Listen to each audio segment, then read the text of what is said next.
حضرت جنید بغدادی رحمۃ اللہ علیہ کی خدمت میں کسی شخص نے تحفتاً کوئی پرندہ بھیجا،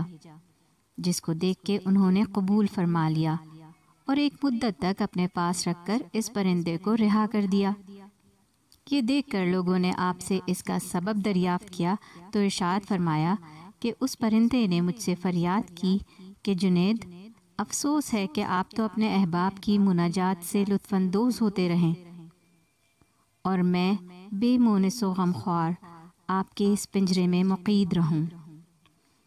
میں نے اس کی یہ درد بھری فریاد سن کر اس کو آزاد کر دیا،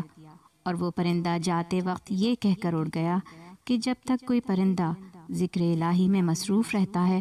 وہ جال کے پھندے سے آزاد رہتا ہے، اور جہاں ذکر الہی سے غفلت ہوئی کسی نہ کسی جال کے پھندے میں پھنس جاتا ہے۔ میں تو بس ایک ہی مرتبہ ذکر سے غافل ہوا تھا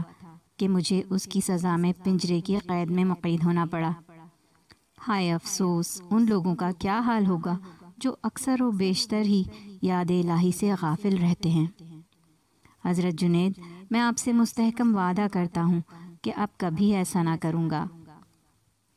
اس کے بعد کبھی کبھی وہ پرندہ حضرت جنید کی زیارت کے لیے آتا اور دسترخوان پر ان کے ساتھ بیٹھ کر کھانا کھایا کرتا تھا۔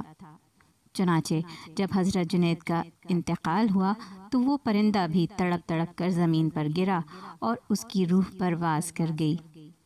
یہ عجیب واقعہ دیکھ کر لوگوں نے اس پرندے کو بھی حضرت جنید بغدادی کے ساتھ ہی دفن کر دیا، اور مدت کے بعد حضرت جنید کے مریدوں میں سے کسی نے ان کو خواب میں دیکھ کر دریافت کیا کہ حضرت آپ کے ساتھ کیا معاملہ کیا گیا؟ تو حضرت جنید رحمۃ اللہ علیہ نے جواب دیا کہ اس پرندے پر رحم کرنے کی وجہ سے اللہ تعالیٰ نے مجھ پر بھی رحم فرما دیا۔